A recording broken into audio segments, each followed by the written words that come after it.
Next, in continuation, let's see about the next method of heat transfer, that is convection and radiation, right? है ना? तो यहाँ पर आप देख सकते हो कि convection क्या होता है? In this process, heat is transferred from one place to other place by the actual moment of heated substance, right? है ना? तो एक होता है नेचुरल कन्वेक्शन और एक होता है फोर्स्ड कन्वेक्शन। नेचुरल कन्वेक्शन कैसे होता है? This type of convection is result from the difference in densities due to difference in temperature. मान के चलो, मैंने बताया था आपको कि कंटेनर पे आप पानी लेके गर्म कर रहे हो, नीचे वाले वाटर पहले गर्म होता है तो काइनेटिक एनर्जी गेन करके उनकी वो ऊपर की तरफ जाते हैं, फिर ऊपर की पानी जो है वो नीचे की तरफ आ जाते हैं डेंसिटीज की वेरिएशन की वजह से, राइट? और टेम्परेचर डिफरेंस के कारण भी। That is known as natural convection. Force में क्या होता है? हीटेड फ्लूइड जो है, मतलब heated fluid is force to move by blower, ठीक है? नहीं, हमने एक हीटेड फ्लूइड को ब्लोअर के जरिए फोर्सफुली हमने उसको हीट को मूव करवाया, right? That is known as force convection. तो the most important part in this heat transfer, let's start with that one, giving radiation, right? Let's take a radiation giving. Radiation किसको कहते हैं? From the process by which heat transfer is directly from one body to another body without requiring any medium, right? The process by which, right? Just right. The process by which the radiation क्या होता है? The process by which heat is transferred directly from one body to another without requiring any medium is called radiation, right? Sun से जो light ray आता है अर्थ तक, मतलब radiation is the fastest mode of heat transfer. Student, इसके बारे में अगर हम एक एक पॉइंट ऐड करें तो ये फास्टेस्ट मोड है हीट ट्रांसफर में, ट्रांसफर की। और हीट जो ट्रांस यहाँ पर जो हीट एनर्जी प्रोपागेट होता है तो वेलोसिटी ऑफ लाइट के बराबर में प्रोपागेट होता है, राइट? तो it propagates at the velocity of light, that is 3 into 10 to the power 8 meter per second। that is heat energy is propagated at this speed, right? Keep on writing. Heat energy is propagated, heat energy is propagated, right? Heat energy is propagated at this speed, at speed of light, है ना? ठीक है।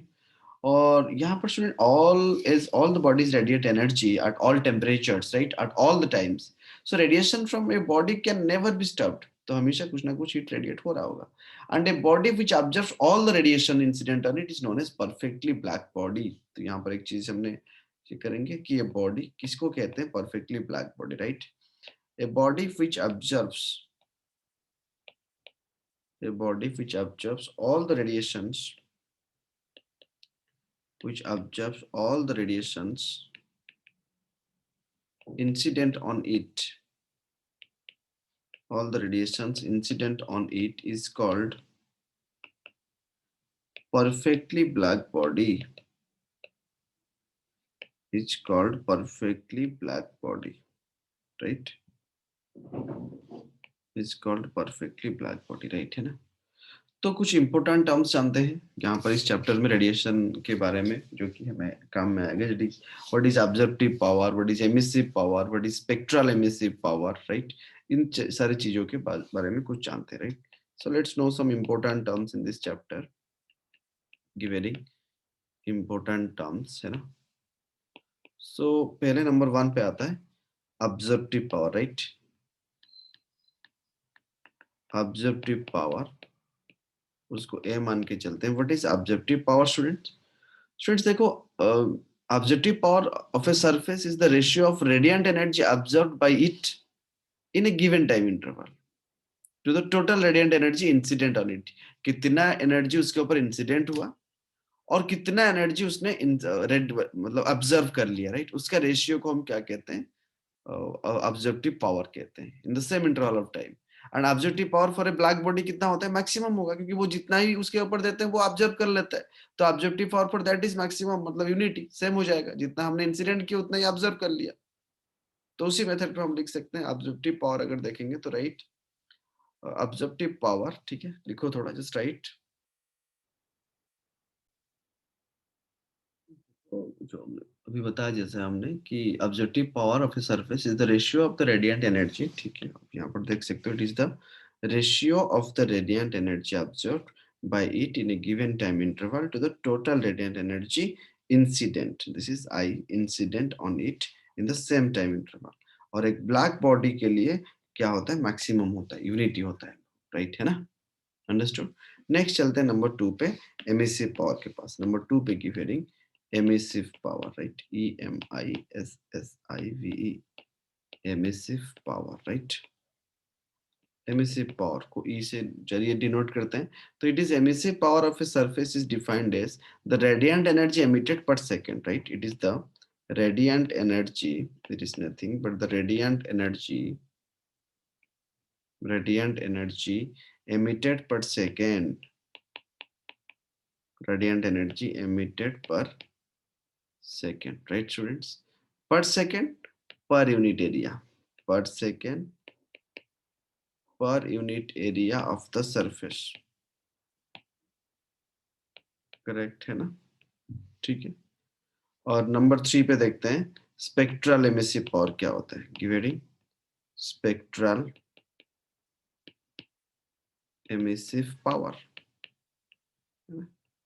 तो spectral emissive power क्या होता है student, the radiant energy per second per area corresponding to a definite wavelength is called spectral emissive power, right. The radiant energy, right, the radiant energy per second per area, right, corresponding to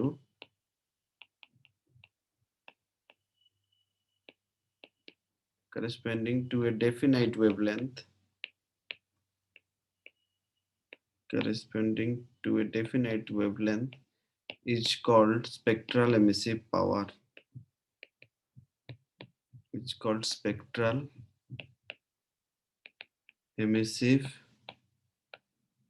power, ठीक है। तो student if E lambda wavelength के लिए, right, is spectral emissive power, right, is spectral emissive power, एकदम information से, just remember it, and E is emissive power, and E is emissive power, then E is equal to how much, E lambda d lambda, right, 0 to infinity. So emissive power of a surface depends on its nature and temperature, right। इसका unit क्या होता है, देखिए आप, energy per second per area, that is what per metre square हो जाएगा, right. So E of a surface, right, emissive power of a surface depends on its nature, depends on its nature and temperature। ये nature और temperature के nature और temperature के ऊपर depend करता है। Its unit area, right, its units are watt per metre square, है ना। और अभी देखते हैं कुछ इंपॉर्टेंट लॉज ऑफ रेडिएशन, ठीक है। तो सबसे इम्पोर्टेंट लॉ है, मतलब किर्चॉफ्स लॉ भी है। तो पहले हम देखते हैं स्टीफेंस लॉ के बारे में, राइट। तो अभी रेडिएंट एनर्जी चल रहा है तो उसके ऊपर ही देख लेते हैं स्टीफेंस लॉ क्या होता है, net rate law, heat loss कैसे निकालते हैं, और रेट ऑफ कूलिंग क्या होता है, टेम्परेचर ऑफ द सन कैसे निकालेंगे, और वाइन्स डिस्प्लेसमेंट लॉ क्या है, राइट, उसको देखेंगे। फिर और एक लेक्चर लगेगा हमें न्यूटन्स लॉ ऑफ कूलिंग देखने के लिए, राइट। तो इसके बाद हीट ट्रांसफर में एक थ्योरी आता है, राइट, राइट इज मतलब इंपॉर्टेंट लॉज में तो दो लॉ है, एक किर्चॉफ्स लॉ है, किर्चॉफ्स ने भी लॉ दिए थे, किर्चॉफ्स लॉ रेडिएशन के ऊपर। फिर हमने पहले स्टीफेंस लॉ के बारे में देख लेते हैं, right. Let's see about Stephen's law, है ना। तो ये एक सब लेक्चर के अंदर आता है। तो स्टीफेंस लॉ मतलब ये कहता है कि radiant energy emitted by a perfect black body per second per unit area, मतलब emissive power, is directly proportional to the fourth power of the absolute temperature. That means अगर मैं पावर बाय एरिया अगर R की बात करूं, मतलब radiant energy is directly proportional to T to the power 4। That means R is equal to sigma into T to the power 4। So that are क्या है, that is power by area, है ना। Radiant energy per second per unit area, that is power by area ना, energy by मतलब P is equal to work by time और not. तो energy by time is power, right. So इसलिए power by area भी क्या होता है, radiant energy होता है, ठीक है। So that is equal to power by area, R is equal to, तो हम लिख सकते हैं P is equal to how much, जाके एरिया अगर मल्टीप्लाई हो जाएगा तो a sigma t to the power 4, इस पावर की टर्म्स हमने लिख दिए, राइट। और फॉर अदर बॉडीज, कोई जहां पर एमिसिविटी की बात आता है, for other bodies, right, for other bodies formula कैसे चेंज हो जाएगा, that is p is equal to e is emissivity a sigma t to the power 4, इस फॉर्मूला के साथ हम वर्क करेंगे, ठीक है। And e is emissivity of the body, जो कि गिवन रहेगा, right. e is emissivity of the body, है ना। And for a body placed in surrounding temperature T not, right, for कोई भी एक बॉडी अगर दिया हुआ है, right, for a body placed in surroundings, placed in a surroundings of temperature T naught, of temperature T naught, the rate at which, the rate at which heat is observed, the rate at which heat is observed, that is P is equal to how much, E emissivity area sigma, right, Stephen's constant into T naught to the power 4, ये formula हमने बस थोड़ा सा edit किया। और अगर हम यहाँ पर देखेंगे कि net rate of heat loss के बारे में बात करेंगे या फिर रेट ऑफ कूलिंग के बारे में बात करेंगे, right, right here, net rate of heat loss, sorry, net rate of heat loss, right, net rate of heat loss के ऊपर अगर देखेंगे तो for a body at temperature T placed surrounding temperature T naught, तो net rate of heat loss मतलब कोई भी एक बॉडी में, right, for a body at a temperature T, at a temperature T placed in a surrounding, placed in a surrounding of temperature T naught, the net rate of heat loss, right, the net direct formula है ये, question में मिलेगा आपको assignment में, the net rate of heat loss is how much, that is P net is equal to dq by dt, that is equal to a emissivity sigma t to the power 4 minus t naught to the power 4, right। और यहाँ पर आता है rate of cooling, क्या होता है rate of cooling, right, rate of cooling,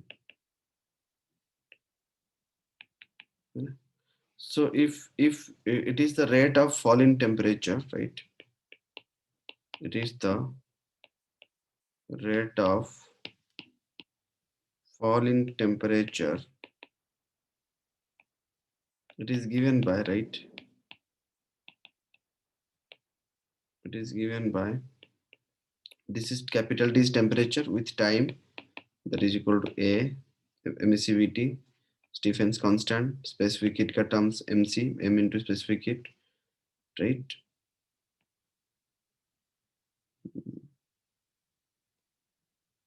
so that is T to the power 4 minus T naught to the power 4, correct, Q is equal to MC delta T, है ना, वहीं से हमने इसको निकाले, ठीक है। So this is the rate of cooling, ये सारे फॉर्मूलाज के ऊपर डायरेक्टली क्वेश्चंस आते हैं।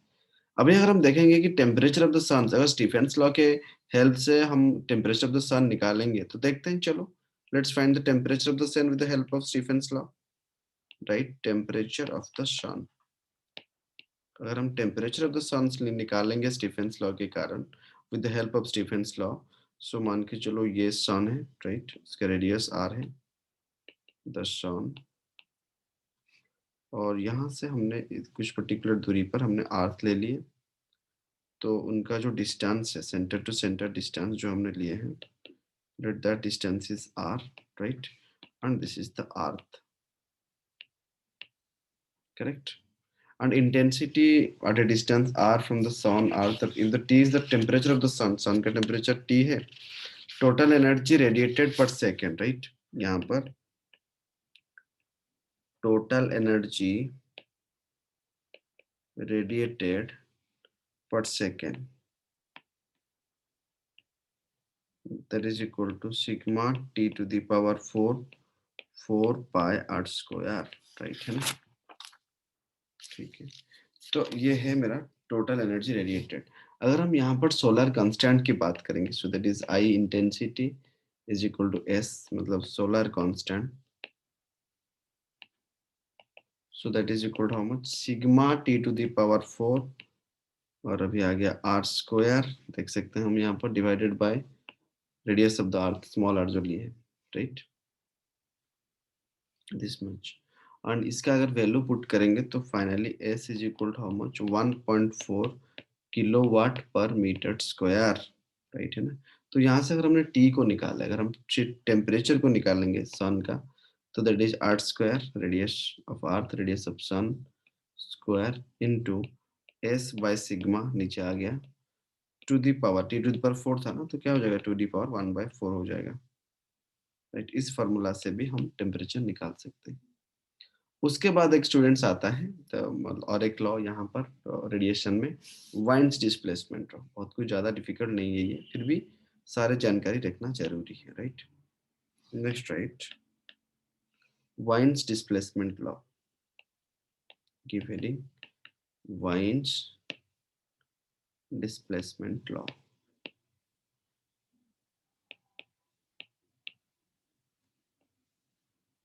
ठीक है ना। वाइन्स डिस्प्लेसमेंट लॉ क्या कहता है student, right, this law states that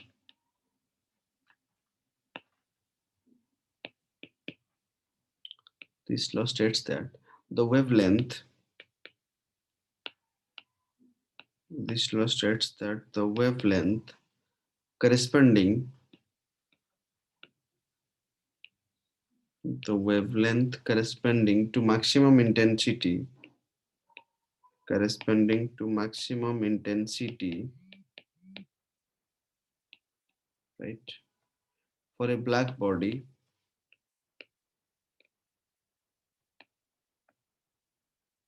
is inversely proportional to the absolute temperature, is inversely proportional, is inversely proportional to the absolute temperature of the body, inversely proportional to the absolute temperature of the body।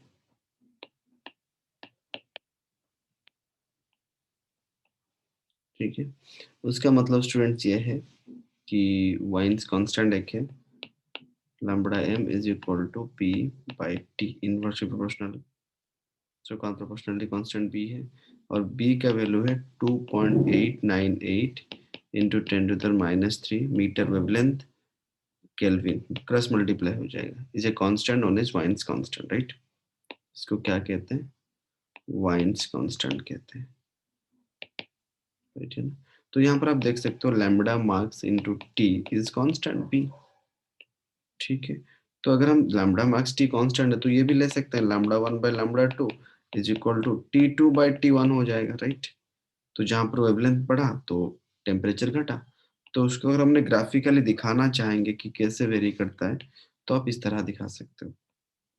यहाँ पर हमने एक wave ले ली है, मान के चलो इसका जो ये वेवलेंथ लैम्बडा 1 है, और हमने इसका टेम्परेचर T1 का ग्राफ है, अगर हम थोड़ा इस तरह से ले लेंगे, राइट, तो यहाँ से आप क्या देख सकते हो, यहाँ पर देखो लैम्बडा 2 है but temperature is T2, right, इसका अंडरस्टूड। लैम्बडा और टी कैसे वेरी करें वो भी हम ग्राफिकली देख सकते हैं, ठीक है स्टूडेंट्स। और अभी एक छोटा सा चीज है Newton's law of cooling, right, वो भी मतलब उस पे इंक्लूड होता है न्यूटन्स लॉ ऑफ कूलिंग, इसको भी थोड़ा देख लेते हैं 2 मिनट पे, सो दैट रेडिएशन की थ्योरी खत्म हो जाएगा, नेक्स्ट क्लास पे हम न्यूमेरिकल्स करेंगे इसके। आप थोड़ा एनसीईआरटी बुक को भी मैच करो, ये सारे चीज है कि नहीं, right.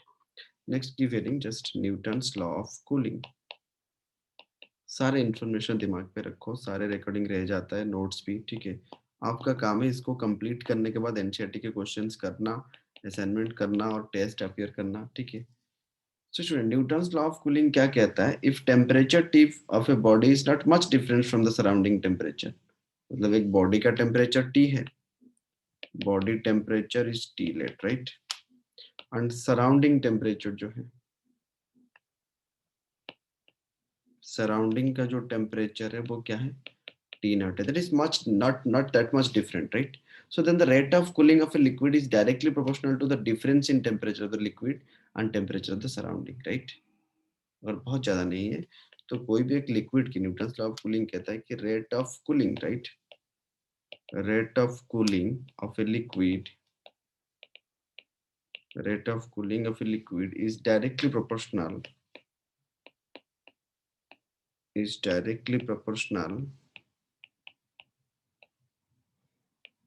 to the difference in temperature of the liquid, to the difference in temperature of the liquid and surrounding, liquid T and surroundings, that is T naught, right?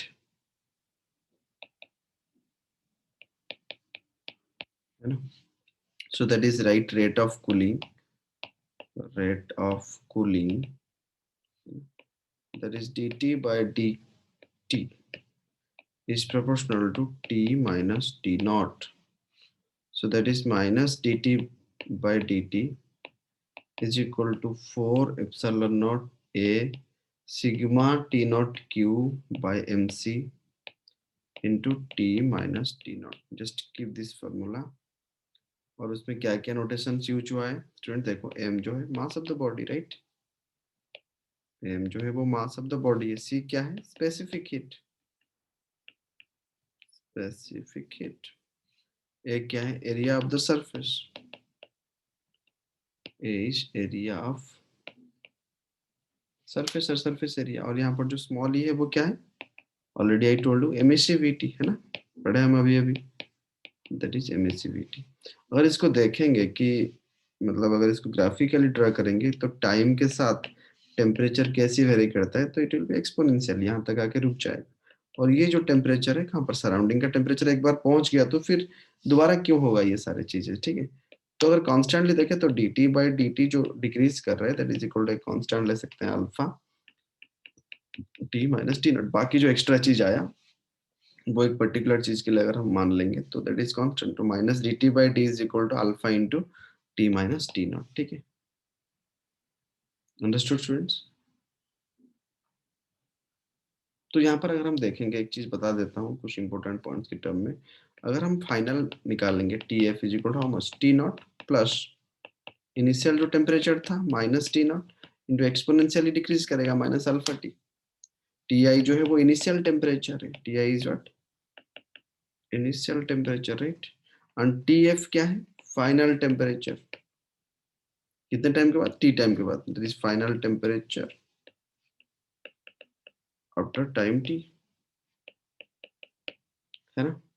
तो स्टूडेंट नेक्स्ट अप्रोक्सीमेट फार्मूला एक ले लेते हैं, इसका अगर हम निकालेंगे तो T one minus T two divided by time T is equal to alpha into T one plus T two दोनों का temperature by two minus surrounding temperature, दो चीज अगर हम ले लेंगे, मतलब ये वो formula gives the time taken by the body to cool from T one to T two, जबकि टी नॉट सराउंडिंग टेम्परेचर है। उसको अगर ग्राफिकली दिखाएंगे, if I'll show this one in graphical manner, then it will be ln t minus t naught, right, और ये इस तरह से आ जाएगा, correct. So let is ln t1 minus t naught, so that is t, correct है ना। सो that is ये जो है ये जो हमने फार्मूला लिया ना, this formula is gives time taken, यहाँ से हम निकाल सकते हैं time taken by the body to cool from T1 to T2 and T naught is temperature of surrounding, T naught is temperature of surroundings। थोड़ा आप एनसीईआरटी का books निकालो, हीट ट्रांसफर की चीजें देखो, राइट, क्या क्या दिया हुआ है एनसीईआरटी बुक में उसके सारे एक्सरसाइज करो। मैं उसके बाद इसका असाइनमेंट देके कुछ क्वेश्चन डिस्कशन करूंगा नेक्स्ट क्लास, ठीक है। उसके बाद हम जाएंगे काइनेटिक थ्योरी ऑफ गैसेस पे, ठीक है। So this much for today.